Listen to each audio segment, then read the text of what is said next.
Good evening दोस्तों, आप सभी को हीरो स्पोकन में स्वागत है।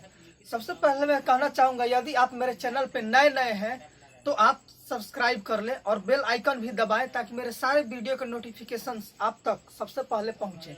तो आज के क्लास में हम लोग आज पढ़ेंगे, तो आइए हम लोग बोर्ड पे चलते हैं। फ्यूचर परफेक्ट टेंस आज पढ़ेंगे हम लोग, फ्यूचर परफेक्ट टेंस। तो सबसे पहले इसका पहचान हम लोग जानेंगे फ्यूचर परफेक्ट टेंस का। जिस हिंदी वाक्य मुख्य क्रिया के अंत में चुकूंगा, चुकेंगे, चुकूंगी इस तरीका का कोई भी आए अंत में इत्यादि लगा हो तो उसे फ्यूचर परफेक्ट टेंस कहते हैं। ठीक है, इसमें कोई दिक्कत अंत में मिल लिया है, हम लोग को ध्यान देना है। चुकूंगा, चुकेंगे या चुकूंगी, या ऐसे भी आ सकता है कि चुका रहूंगा या चुकी रहूंगी, चुके रहेंगे, ऐसे भी आता तो भी क्या होगा, आपका फ्यूचर परफेक्ट टेंस ही होगा।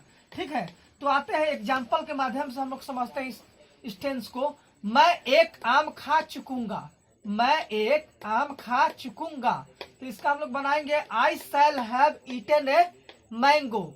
इसमें शैल या विल का प्रयोग होगा और हैव हमेशा रहेगा, हैज का प्रयोग नहीं, हैव ही का प्रयोग होता है हमेशा। वर्ब 3 ऑब्जेक्ट आपका आ जाएगा। वह खेल चुकेगी, तो सी विल हैव प्लेड, मैं जा चुकूंगा। अगर ऐसे आए तो आई भी क्या हो जाएगा, आई शैल हैव गॉन, मैं खा चुकूंगा। आई शैल हैव ईटन, मैं बोल चुकूंगा। आई शैल हैव स्पोकन, इस तरीके का आप बना सकते हैं। इसका रूल होगा आपका इसी के अनुसार, सब्जेक्ट प्लस विल या हैव, सब्जेक्ट प्लस शैल या will plus have plus verb 3 plus object plus OW होगा।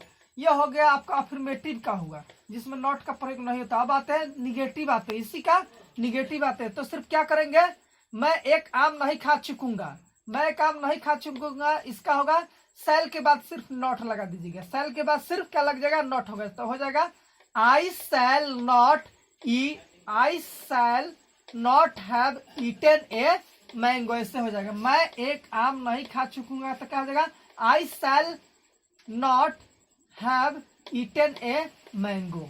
इस तरीका से आप बना सकते हैं। अगर इसी का यस नो क्वेश्चन बनाना है, इंटरोगेटिव बनाना है, इंटरोगेटिव में निगेटिव मान लीजिए बनाना है, तो क्या करेंगे, शैल विल को पहले निकाल देंगे, शैल विल को पहले निकाल देंगे, उसके बाद जिस तरह है उसी तरह रहने देंगे। क्या मैं एक आम नहीं खा चुकूंगा, तो shall I not have eaten a mango. इस तरीके से हम लोग बना सकते हैं। ठीक है, तो यहाँ पे क्या हो जाएगा, शैल विल पहले हो जाएगा plus subject plus not plus have plus verb 3 plus object plus OW हो जाएगा। इसमें कोई दिक्कत। अब यस नो क्वेश्चन इसलिए बोला जाता है कि इसका आंसर यस और नो में ही दिया जा सकता है, लंबा इसका क्वेश्चन का आंसर देने का जरूरत नहीं है, इसलिए यस नो क्वेश्चन बोला जाता है। तो इसमें हेल्पिंग वर्ब आगे रहता है। अब यहाँ पे आते हैं, उसके बाद मैं क्यों एक आम नहीं खा चुकूंगा, यहाँ पे ध्यान दीजिएगा। क्यों रहेगा तो व्हाई, कब रहेगा तो व्हेन, कैसे रहता है हाउ, कहाँ रहे तो वेयर, ऐसे आप क्या रहे तो व्हाट आप लगा सकते हैं। फिर उसके बाद शैल, उसके बाद आपका सब्जेक्ट रहेगा। ठीक है, उसके बाद नॉट तब है तो वर्ब 3, और उसके बाद प्रीपोजिशन आर्टिकल, उसके बाद आपका ऑब्जेक्ट। तब बनाएंगे इसको हम लोग, मैं क्यों एक आम नहीं खा चुकूंगा, तो क्या होगा, why shall I not have eaten a mango. अब यहाँ पे आप बदल दीजिए, मैं है तो आई है, अगर तुम रहेगा तो यू हो जाएगा, हम लोग रहेगा तो वी हो जाएगा, वे लोग रहेगा तो दे हो जाएगा। इस तरीके से आप बदल देंगे, और वर्ब भी इसी तरीका बदल सकते हैं, ऑब्जेक्ट भी बदल सकते हैं। तो हो जाएगा मैं क्यों एक आम नहीं खा चुकूंगा, why shall I not have eaten a mango हो जाएगा। इसी के आधार पर हम लोग क्या सूत्र लिख देंगे, WH क्वेश्चन, उसके बाद शैल या विल, उसके बाद सब्जेक्ट, उसके बाद नॉट, उसके बाद प्लस हैव, हैज नहीं आता, सिर्फ हैव ही आता है, उसके बाद plus verb 3 plus object plus OW हो जाएगा। यहाँ तक कोई दिक्कत, यहाँ तक कोई दिक्कत नहीं। तो आइए हम लोग थोड़ा ऊपर चलते हैं। ये इस तरीका के हम लोग सेंटेंस तो सीख लिए टेंस। अब आते हैं इसमें कुछ हम लोग 20 वर्ड्स पावर मैंने दिया है ताकि आप इंग्लिश बोलने में आपको दिक्कत नहीं होगा। चीट मीन्स ठगना, चीट मीन्स ठगना। 2 नंबर में क्लीन मीन्स साफ करना, क्लीन मीन्स साफ करना। क्लाइम मीन्स चढ़ना, क्लाइम मीन्स क्या होता है, चढ़ना। क्लोज मीन्स बंद करना, क्लोज मीन्स क्या होता है, बंद करना। कुक मीन्स भोजन पकाना या कुक भोजन पकाना। ठीक है, क्रिप मीन्स रेंगना होता है, क्रिप मीन्स रेंगना। डील मीन्स बर्ताव करना, व्यवहार करना, बर्ताव करना। कोई बोलता नहीं आपका बर्ताव ठीक नहीं है, उस तरीके से डिल मीन्स बर्ताव करना होता है। डाई मीन्स क्या होता है, मरना। डाई मीन्स मरना हो जाएगा। 9 नंबर पे आइए, डिड मीन्स डिग मीन्स खोदना। डिग मीन्स खोदना हो जाएगा आपका 10। डू मीन्स करना। जी डिग, डिग मीन्स क्या होगा, खोदना। DIG डिग मीन्स खोदना। डू मीन्स करना, डू मीन्स करना। ड्रॉ मीन्स खींचना, ड्रॉ मीन्स खींचना। ड्रीम मीन्स स्वप्न देखना, मैंने सपना देखना, इस तरीके से। उसके बाद ड्राइव मीन्स चलाना, ड्राइव मीन्स चलाना गाड़ी या कोई। ड्रॉप मीन्स गिराना, या किसी को छोड़ना होता, चलिए आप मैं आपको ड्रॉप कर देता हूँ स्कूल तक, ऐसे लोग बोलता है, उसमें भी यूज किया जाता है इसका। ड्रॉप मीन्स गिराना या छोड़ना, या वहां पे छोड़ देना आपको। ड्राई मीन्स सुखाना, ड्राई मीन्स सुखाना। इलेक्ट मीन्स चुनना, इसी से इलेक्शन बना है, इलेक्ट से, इलेक्ट शब्द से। इलेक्ट मीन्स चुनना। उसके बाद आ जाएगा इंटर, इंटर मीन्स प्रवेश करना। इंटर मीन्स क्या होता है, प्रवेश, इसलिए एंट्री गेट ऐसा यूज किया जाता है, ठीक है। तो फॉल मीन्स गिरना, हेयर फॉलिंग लोग बोलता है उस तरीके से कि केस गिर रहा था। फॉल मीन्स गिरना। फीड मीन्स खिलाना, फीड मीन्स खिलाना हो जाएगा। अब फील मीन्स क्या हो जाएगा, महसूस करना। फील मीन्स महसूस करना। ये 20 ठो मैंने वर्ड मीनिंग आपको दिया ताकि इस पे यूज करके आप बोलने में प्रैक्टिस करेंगे। अब आइए आगे हम लोग चलते हैं स्पोकन वर्ड पे। इसी टेंस पे हम लोग कैसे कैसे स्पोकन वर्ड यूज करेंगे इंग्लिश बोलने में, तो इस तरीके से हम लोग कर सकते हैं। तो आइए पहला में, I shall not have gone, मैं नहीं जा चुकूंगा। I shall not have gone, मैं नहीं जा चुकूंगा।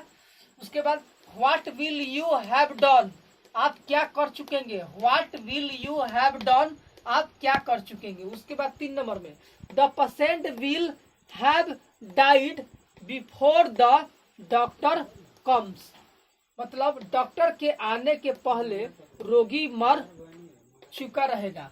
इस तरीके से आपका हो जाएगा, the patient will have died before the doctor comes. Okay, doctor के आने के पहले रोगी मर चुका रहेगा। अब आइए 4 नंबर पे आते हैं, I shall have finished the work by Monday next.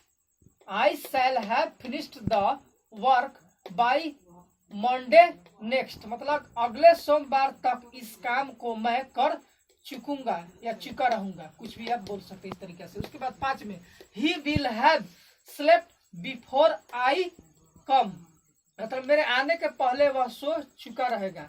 He will have slept before I come, मेरे आने के पहले वह सो चुका रहेगा। 6 नंबर में आते हैं, how will you have gone there, how will you have gone there, आप कहाँ, आप वहां कैसे जा चुकेंगे, आप वहां कैसे जा चुकेंगे। 7 नंबर पे आते हैं, what will he have done, वह क्या कर चुका रहेगा। What will he have done, वह क्या कर चुका रहेगा। 8 नंबर में आते हैं, why will you have gone before I came, मेरे आने के पहले आप क्यों जा चुकेंगे। Why will you have gone before I come, मेरे आने के पहले आप क्यों जा चुकेंगे। तो इस तरीके से ये दिया गया वर्ड पार्ट्स, और ये अब चैनल पे बने रहिएगा, थोड़ा आप स्क्रीनशॉट ले लीजिए ताकि आपको दिक्कत नहीं होगा। और मैं आपको जरा बताऊंगा कि किस तरह आप इसको डेली लाइफ में आप यूज करेंगे, इंग्लिश बोलने में आप यूज करेंगे, कैसे आपके लिए महत्वपूर्ण है लाइफ में।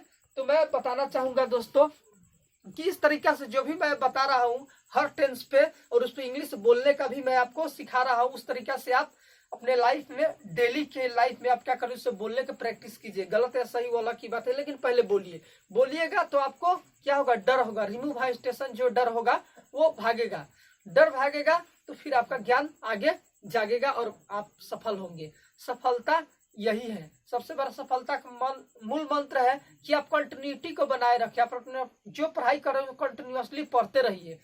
अगर मान लीजिए 2 दिन पढ़े फिर 3 दिन गायब रहे, फिर 1 दिन पढ़े 4 दिन गायब रहे, नहीं पढ़े लगातार, तो आप कभी सफल नहीं हो पाएंगे। तो इसलिए डेली आप बोलने की प्रैक्टिस कीजिए, जो मैं लेसन पढ़ाते जा रहा हूँ उसको देखकर, और मेरे जैसे आप बोलने की प्रैक्टिस कीजिए, आप जरूर सफल होंगे, ना वाला सवाल नहीं है। जय हिंद, जय भारत।